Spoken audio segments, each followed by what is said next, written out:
Now, the greatest radio shows of all time. Suspense. The Shadow Node. Washington calling David Harding, counter-spy. Classic radio theater. The Great Gildersleeve. Fibber McGee and Molly. Dragnet. Gunsmoke. The Lone Ranger. Now, step back into a time machine with your host, Wyatt Cox. Good evening, friends of the Inner Sanctum. We are going to hear more of The Creaking Door as it's time for an episode of Inner-Sanctum-Mysteries. This episode goes back to December 13th, 1948, as murder faces east.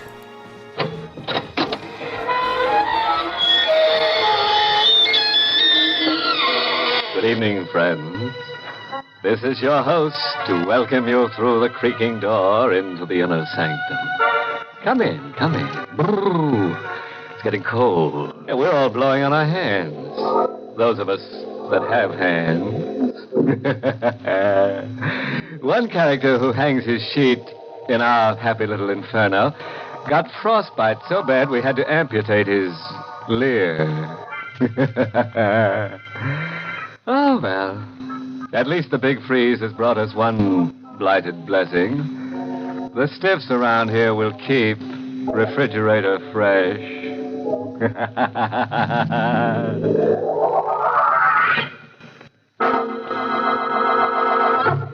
Tonight's Inner Sanctum mystery, Murder Faces East, was written by John Robert and stars Carl Swenson in the role of Steve with Charlotte Holland as Selina. Tonight's candidate for oblivion is a chap whose hobby is collecting nightmares. Oblivion comes with a crash when our boy discovers an idol is no idle jest. Hang on, everybody, and we'll fill in the gory details. We're in a gloomy cell of a city prison in San Francisco. On the edge of a lower bunk, sitting with bowed head, is a man. A recent arrest. He's still dressed in street clothes. His tie is missing, so are his suspenders. Confiscated as a precaution against suicide. His eyes fix intently on the stone floor, as if trying to stare a blind spot out of his vision. And his mouth twists into a distorted curve of amusement. I've got $1 million. I can't even buy a tie or a pair of suspenders or even 5 cents worth of freedom. Began for me with a penny postcard in the mail.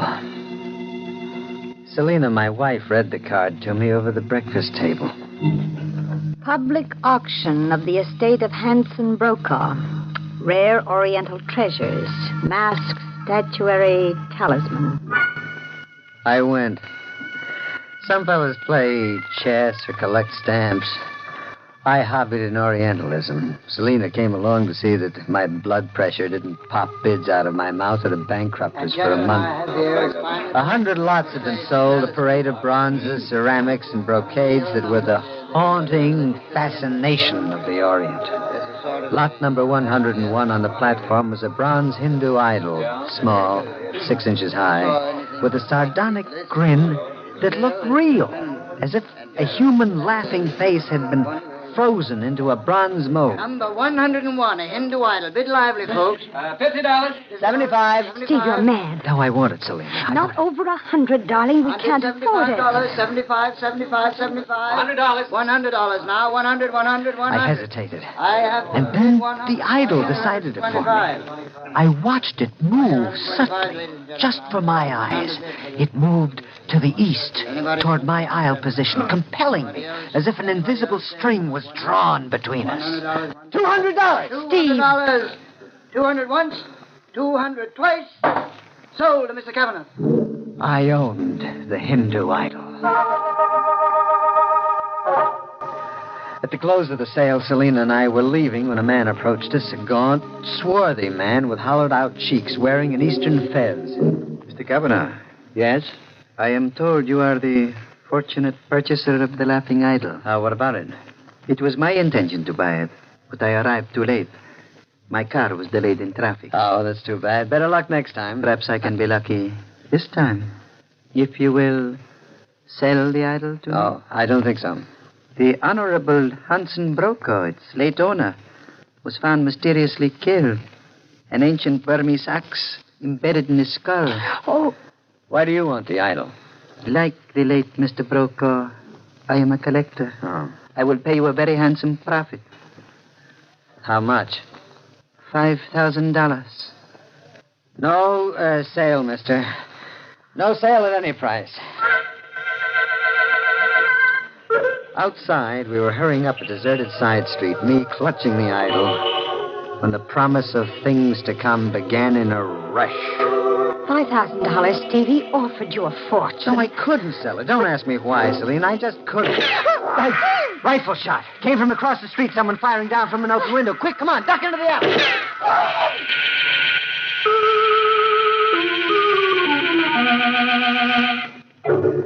Somehow we got home alive and whole. Selina went to bed in tears. Her brother Howard, who lived with us, coaxed the story from her. I hate to play patsy between a man and his wife, Steve, but isn't possession of that idol kind of borrowing trouble? We don't know that, Howard. Someone tried to kill you. There were 2 rifle shots from a window. That's all we know. We don't know that they had to do with the idol. If someone did offer you $5,000 for an idol you picked up for $200. Now, how about a little sense? Get rid of it, Steve. No. That idol was on the auction stand facing the middle aisle when the bidding began. And I was sitting on the side aisle. When I wanted to quit bidding, it moved to the east, toward me. See, I was meant to buy it. I was meant to own it. I was meant to own it. I set the idol on a strip of oriental silk in the center of my desk and sat looking at it, studying it. It sat grinning at me, as if enjoying a secret surprise it had already prepared for me. Hello? I speak with Sir Stephen Kavanaugh. You are? You were pleased to come to the mosque on Street Karaka, house number 24. What for? When you come, you will know, Sub.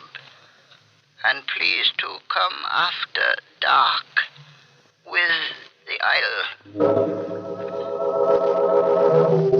After dark. I was to come to a mosque in Frisco's Oriental Quarter after dark. Another man, any other man, would get on the phone to police headquarters. But I went. 24 Caracas Street. A cop's whistle out of Frisco's Chinatown. Place was empty. No furnishings, just a few scattered prayer rugs. A makeshift altar and a bony old man wearing a fez. It was chalk white, as if he just climbed off an embalming table. The Sir Stephen Kavanaugh. In person. I am Jin Khan. Okay. Tell me why I'm here. Because you possess the laughing idol, and because it is written that Jin Khan must serve the possessor of the idol. Serve me? How? Your danger is great, Sahib. Huh? Now, see, your enemies will strike, but you will reach riches and power. The idol will show you the way, and Jin Khan will serve you. Serve me? How? Now, see. It is written that when it faces to the east, Jin Khan will talk to his ancestors and then come to you.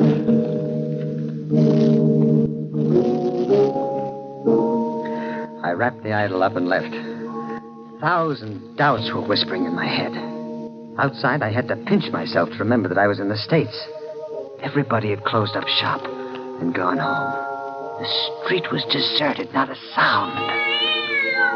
Except a cat's whining meow. And then I got a sample of what Jin Khan had meant by your danger is great. The first I knew of it was a cold breeze whistling an inch past my head. A sharp-edged instrument had narrowly shaved me and buried into a building side. It was an ancient Burmese axe, 1 inch closer. and I would have been dead.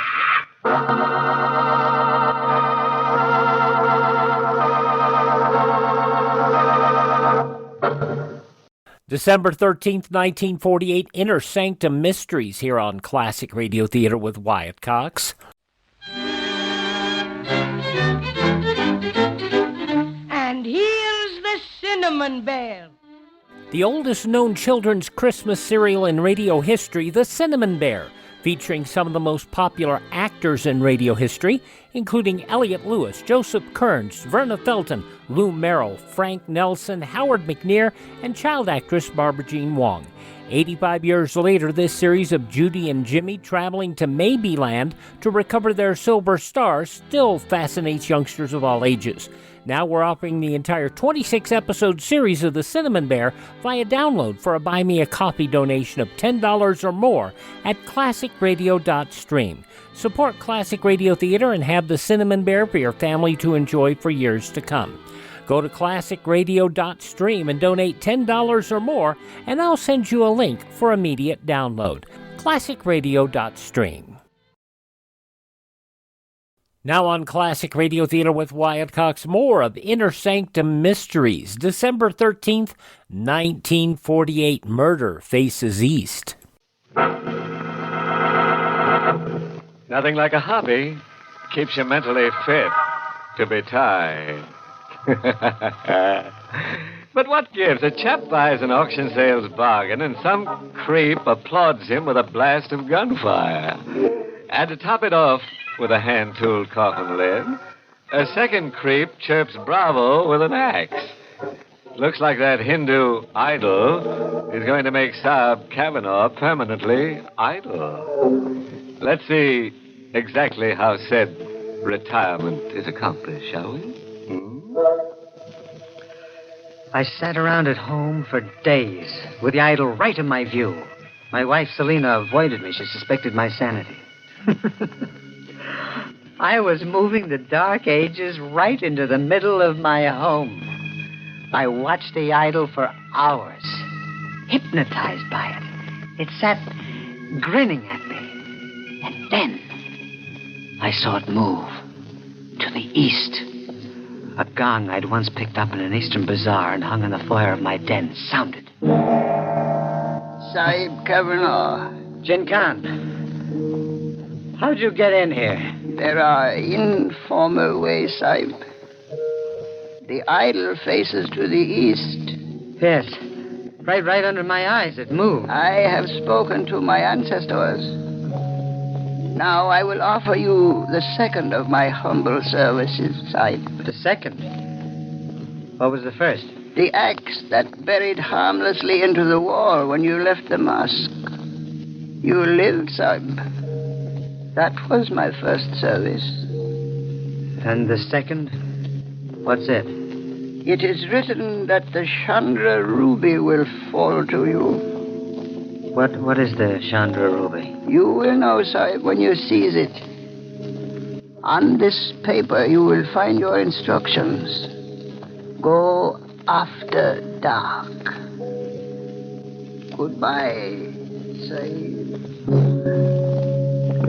I opened the paper. It was a message scribbled on old rice parchment. A drawing like a surveyor's map with some writing on it. It said, Mount Fiore Cemetery.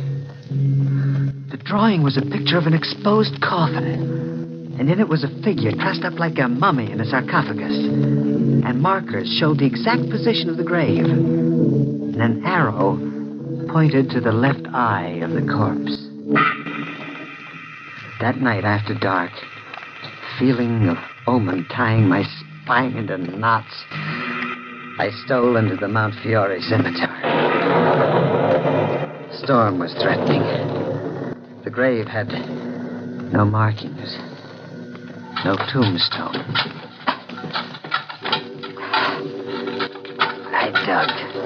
I dug 4 feet down. I reached the coffin. It lay exposed, with the rumbling skies giving it a ghostly glow as if someone had rubbed it with phosphorus. I wedged the edge of a pick into a side and pried it open. Exactly as drawn, it was a mummified corpse, a strip of face, what was left of it, peeked out. Just the nose, the eyes, and part of the brow.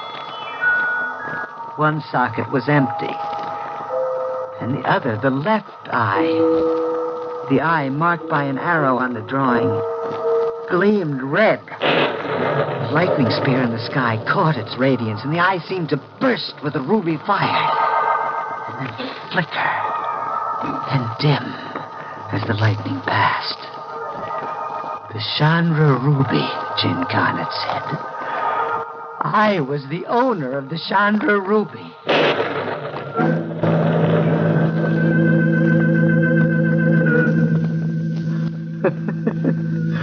A rare oriental ruby set in the skull of a corpse.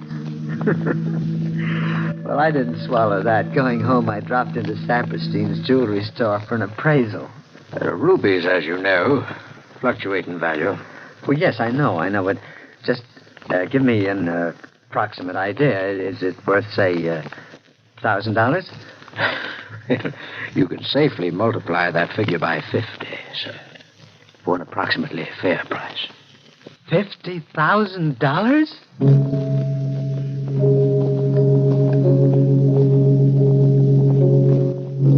For days, I hardly slept watching that idol. And then on the fourth day, the idol moved again to the east. I have spoken with my ancestors. It is written that you will reach great wealth and power. But first, an unhappy task awaits you, son. Oh, an unhappy task? You must kill to save yourself. Kill? Yes, Sahib. Who do I have to kill? Your wife. Kill Selena? No, that's insane. Why? To save yourself. Her hatred for you rages in her mind like a fever. Her wish to destroy you is overwhelming. Selena kill me? No, I don't believe that. It is so written. Search her mind, Sab, and you will know. Search her mind and convince yourself. Jin was gone. Murderer or be murdered. That was something to swallow.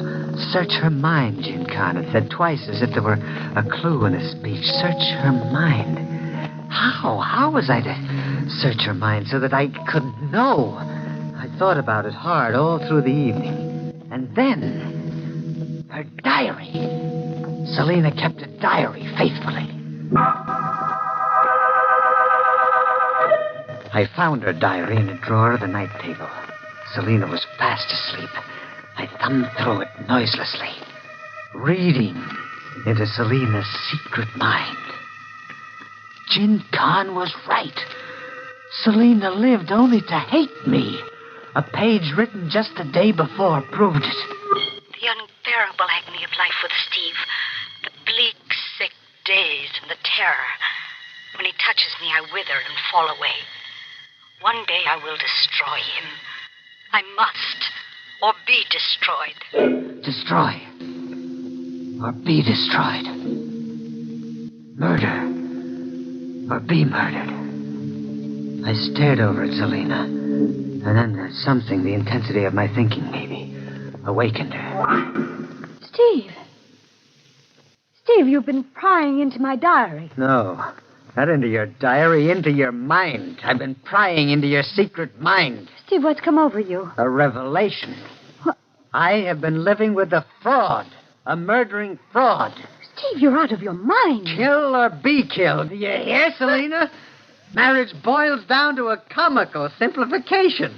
Kill or be killed. Murder or be murdered. Isn't it funny, Selena, huh? No, please, Steve, no!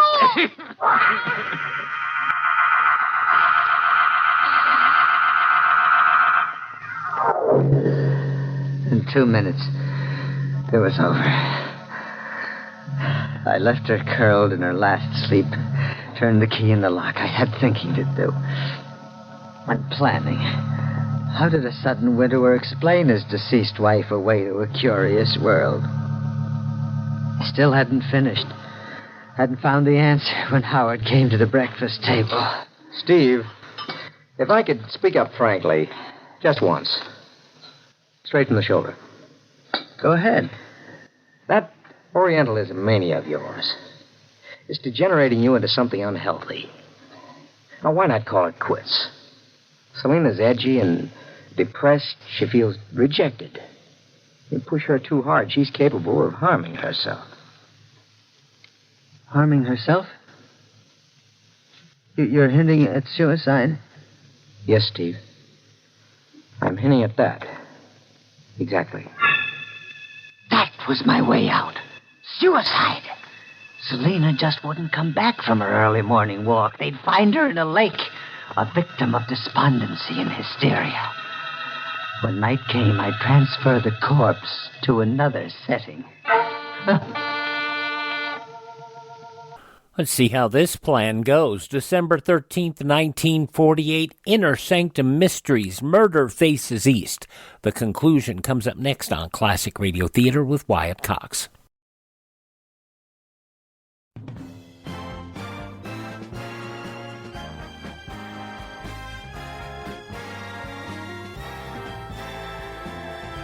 Thank you for tuning in to Classic Radio Theater with Wyatt Cox.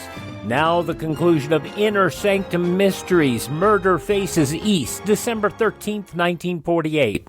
Somebody was at my door. Yes? Western Union. Telegram for Mrs. Stephen Cavanaugh. Well, I'll take it. I'm Mr. Cavanaugh. Sign here. Telegram for Selena? I opened it. Came from New York. Firm of Englander, Fowler, and Barbanel, attorneys at law. The wording was a formal invitation to appear and collect about $1 million. This is to inform you that the will of your late uncle, Thomas DeHaven Chalmers, names you as sole beneficiary. Please communicate to us the date of your arrival in New York. A crackpot recluse that we'd often joked about had left Selena $1 million that she didn't have the slightest use for now. Great wealth and power, Jin Khan had promised. By succession, the fortune was mine now, if I could make murder the perfect crime. When night came, I drove Selena toward Apple Lake. It was just outside of town. Selena was fully dressed, gloves, shoulder bag, right down to the last accessory. A frantic wife on a solitary walk had taken a fatal plunge. I got to the lake. I carried her carefully to the water's edge, ready to complete her suicide. I never got to carry out my plan. It won't work, Cavanaugh. You can't get away with murder. 4 other troopers besides myself are ready to blast you if you try to make a fight for it. How'd you know to follow me here? 5 minutes before you started for Apple Lake, your brother-in-law got a peek into your wife's bedroom through the porch window.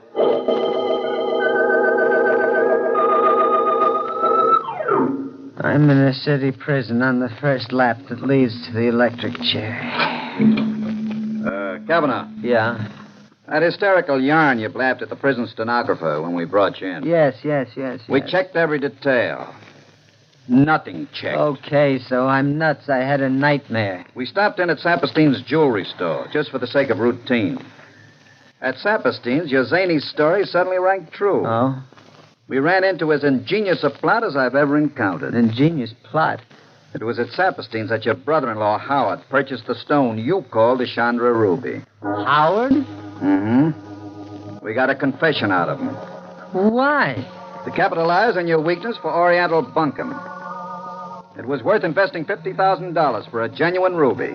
Worth forging entries in your wife's diary. And putting you through the paces as he did. All to sell you the idea of murdering your wife. He knew an uncle had died in New York. That after Selena, the sole heiress, you came. That after you burned for the murder of your wife, he came. But Jin Khan, A hired stooge. Like the man who offered to buy the idol from you after that auction sale. Everything that happened to you was staged from a script prepared by your brother-in-law. And you played leading man, as if you were born to the role. Sucker.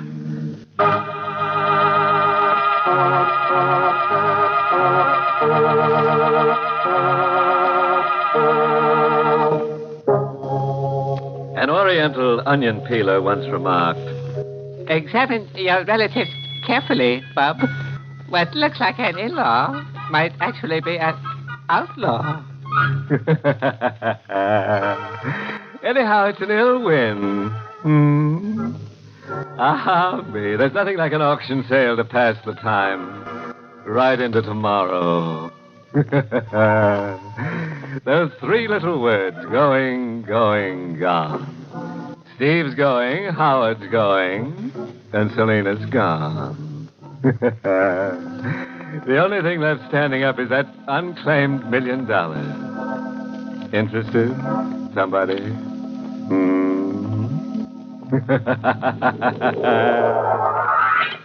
December 13th, 1948. Inner Sanctum Mysteries on Classic Radio Theater with Wyatt Cox. Well, now on Classic Radio Theater with Wyatt Cox, part 2 of the 5-part Yours Truly Johnny Dollar story, The Lansing Fraud Matter. This was originally broadcast December 13th, 1955. From Hollywood, it's time now for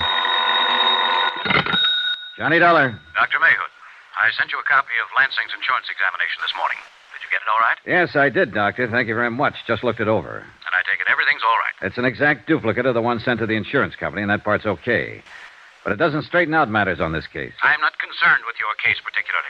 I just hope you're through bothering me, Mr. Dollar. Not quite. What does that mean? I want another hour of your time, Doctor. I want you to go over to the coroner's office with me and look at Mr. Lansing's body. What for? To identify it. I've got to know if he's the man you examined or not. About an hour? Doctor, I can get an injunction. All right.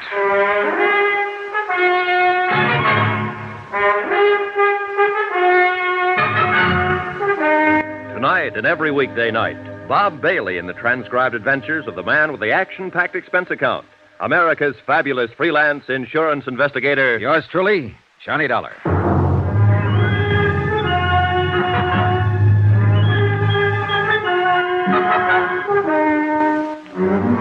Expense account submitted by Special Investigator Johnny Dollar.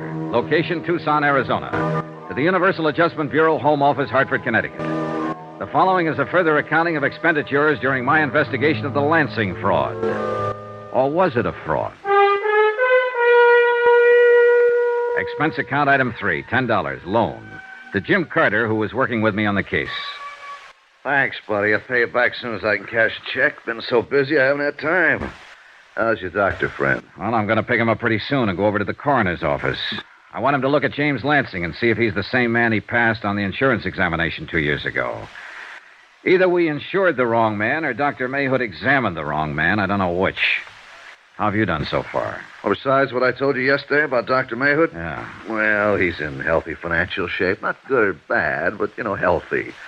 His house halfway paid for. He owns one car outright and has 8 months to go on another one. All of which doesn't mean anything if he phonied up an insurance examination. Yeah, that's true, kiddo. That's true. I've been thinking.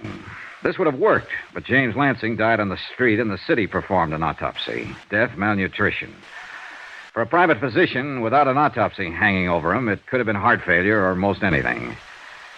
Jim, I think we can do whatever we want around here. Step on anybody's toes, make any kind of noise we like. With this kind of situation to investigate, we don't have to be careful. Easy, Johnny. Lansing's body's in the morgue. There's no doubt that it's him, Exhibit A. But we aren't sure that his $50,000 policy was issued legitimately. What are you getting to? Call the State Insurance Commission, Jim. Let them know we think this is a bad one from top to bottom. Let them know that so that when the beneficiary starts to complain, they can tell her. It might scare her and whoever helped her into being more ridiculous than they've been already. I'm going to hold off, Johnny. Why? Until I see how you and Dr. Mayhood make out at the morgue. Expense account item 4, $2, cab fare. From my hotel to the Valley National Building. I picked up a scowling Dr. Mayhood, and we drove over to the coroner's office. Mr. Dollar, this is a waste of your time and mine. Sorry to inconvenience you, Doctor, but it's necessary. I suppose so. And I suppose you have a job to do. But I have a job, too. Mr. Franks, the insurance broker, telephones me and says he's sending over a man for a physical. I do the physical. It's immaterial to me whether the man I examine is qualified for insurance or not. My job is to examine him. It's up to the insurance company to determine whether... Yeah? Johnny Dollar, this is Dr. Mayhood. I believe Sergeant Younger phoned. Yeah, this way. Dollar, it's up to the insurance company to do what they want to about the examination. I understand all that, Doctor. Then don't ignore it with your high-pressure tactics. Because examination is the only part I have to do with this business. I examined a man named James Lansing 2 years ago. You have a copy of my findings on that examination. I stand on them. And don't forget it. I don't forget for 1 minute. Nor do I forget that what you found and what an autopsy surgeon found are completely different opinions on Lansing's physical condition. Here we go, boys. There's the body. Pull the sheet back, please. Yeah. Well, Doctor? I called my lawyer after you called me today. I won't be intimidated, Mr. Dollar. You aren't being intimidated, Doctor. You're being asked to cooperate. Then maybe I don't like the way you asked for cooperation. My attorney will be in my office to represent me if you bother me any more about this. You want to look at this body? Your attorney can't refute what's already been established, Doctor. You pronounced James Lansing in good physical condition 2 years ago. An autopsy report shows that when he died 2 days ago, he was in very bad physical condition. So bad that 2 years ago he couldn't possibly have gone through a careful examination in your office without some of the symptoms being detected by you. Where is your medical degree and what responsibility? Oh, why don't you shut up and take a look and tell me if you've ever seen this man before? I won't be spoken to that way. Just a minute. I'll get an injunction and I'll charge malpractice and negligence if I have to. Oh? On what ground? You're being stupid, Doctor. All you have to do is look at that corpse and tell me if he's the man you examined in your office 2 years ago. Well? I don't know whether I've seen this man before or not. Well, does he look familiar in any way? I can't say. I might have examined this man. I don't know. This is James Lansing, Doctor, the name you filled in on your physical examination for the insurance. I know that. Is this the man you examined? I don't know. I honestly don't know. It was 2 years ago. If I see a man for 3 hours in the course of a physical examination, am I expected to remember his face or any details about him 2 years later? Is there any way you can determine whether or not this is the man you examined in your office? No. Not that I know of. Is there any way you can determine it? Believe me, Doctor, I can try.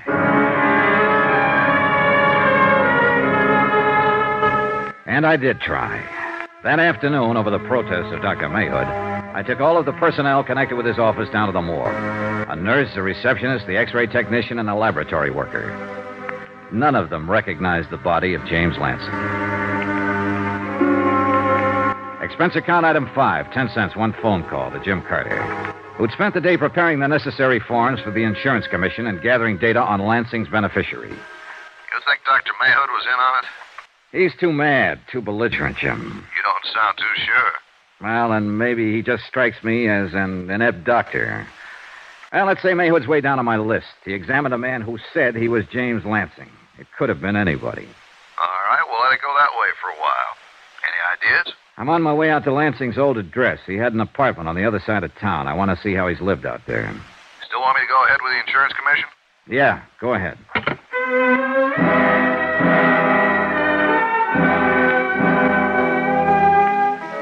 The manager at James Lansing's apartment house happened to be a woman named Anita Reagan.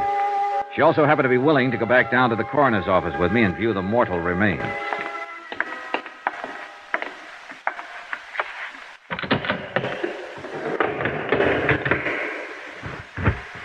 There you are.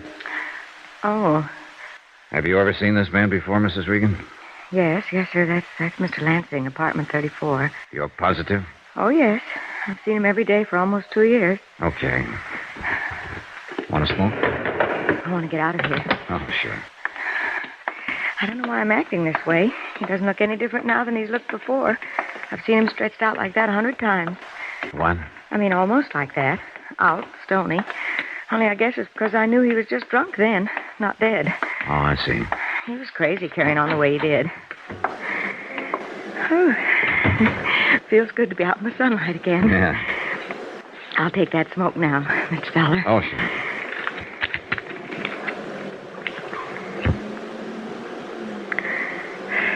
Thank you. Oh, Mr. Lansing used to get up around 10 every morning. He'd look awful, but he was always kind of nice, polite, you know. He'd be regular as clockwork. He'd walk past my door and tip his hat and go right down to the store and come back in a little while with a sack of groceries, a bottle of milk for his cat, and some donuts for himself, and some booze. Uh-huh. And then he'd just lock himself up in his apartment and stay there all day, drinking. Real alcoholic, huh? Well, I'd say so. At least I wasn't surprised he starved to death. He can't live on whiskey.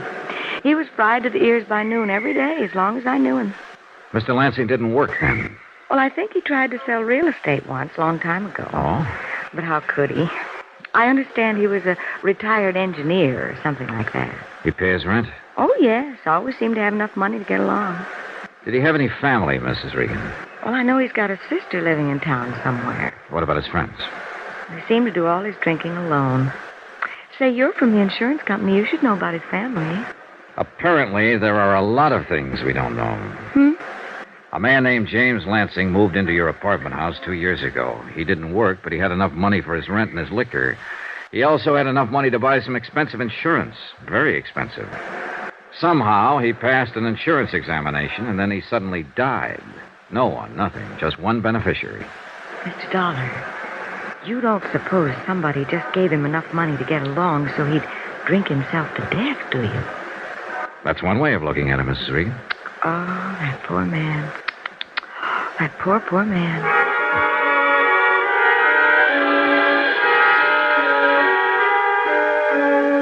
I spent another hour with Mrs. Reagan gathering as much background as I could about the last 2 years of James Lansing's life. I also spoke to the janitor of the building and 2 of the tenants. They all verified the fact that Lansing had been drinking heavily for better than 18 months prior to his death. No one seemed to know why. Jim Carter had an answer. I talked to our man in L.A., Johnny. Lansing lived there before he came to Tucson. He had several arrests for drunkenness, never married. One time he made his living as an engineer. Finally, he got fired for drinking on the job. Yeah, it's just one of those chronic cases. First arrest was back in 1939. How's the beneficiary holding up? The sister? Yeah. Well, Mrs. Kennedy was pretty upset when the insurance commission notified her we were in town making an investigation, indignant, put out, things like that. She wanted to know how long it'd take. This all comes secondhand from the insurance commission. Johnny, a broker named Hillary Franks sold the policy. What have you got on him? Hillary Franks has represented Worldwide Insurance in this area for 17 years. You're stalling, kiddo. Sure, I'm stalling, Jim. Because we're right down to the meat of it now, and it makes me sick. There's only one person who stood to benefit by having James Lansing insured. That's the beneficiary, his sister, Arlene Kennedy. So? Jim, you know as well as I do, somebody else had to take the physical examination in Dr. Mayhood's office. Someone had to help her arrange that. Someone had to help her get Lansing's signature on the policies. She couldn't have pulled it off by herself without gumming it up.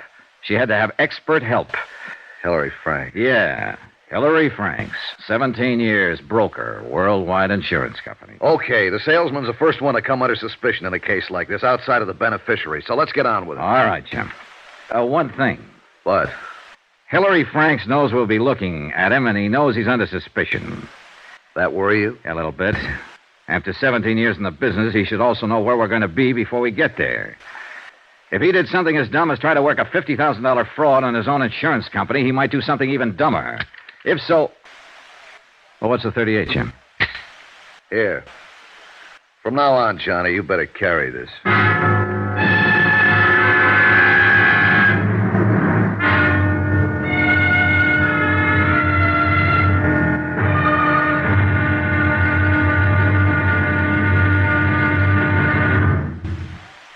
There'll be another intriguing episode of the Lansing Fraud tomorrow. Tomorrow?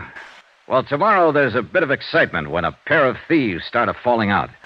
Matter of fact, a lot of excitement. Join us, won't you? Yours truly, Johnny Dollar.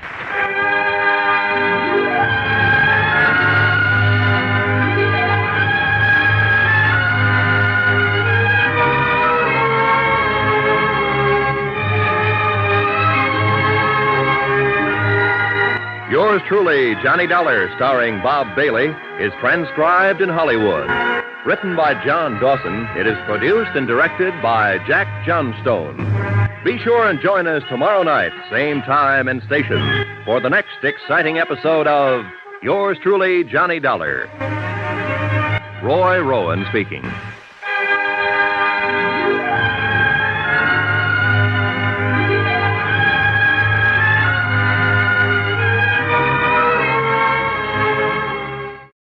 Yep, this case could get very dangerous very quickly. December 13th, 1955, yours truly, Johnny Dollar, on Classic Radio Theater with Wyatt Cox. Thanks for tuning in. Please thank this station and support their advertisers. Oh, by the way, I always ask you to do that because they're very important to the whole process of us being here on your favorite station. But by the way, if you like yours truly, Johnny Dollar, and would like to get a whole mess of them, contact our friend Ted at radiomemories.com. Ted supplies programs on cassette, CD, or flash drive for your computer. He's supplied us a lot of our yours truly, Johnny Dollar stories, our new Lum and Abner shows that we've gotten. And yeah, check it out. Radiomemories.com. Radiomemories.com. Also, visit my webpage, classicradio.stream, where you can stream our shows on demand, learn about building a classic radio collection of your own. You can also find a list of places where you can download our shows. You can also find our social media links. You can contact me directly. And if you'd like to help us, you can always buy me a coffee. That buy me a coffee money helps us keep our programs up and running and helps us acquire additional classic radio collections. That's the Buy Me a Coffee function at classicradio.stream. Thanks for tuning in. Do me a favor, tell all your friends. The great radio shows are right here at this spot on the dial. Classic Radio Theater with Wyatt Cox right here on your favorite radio station.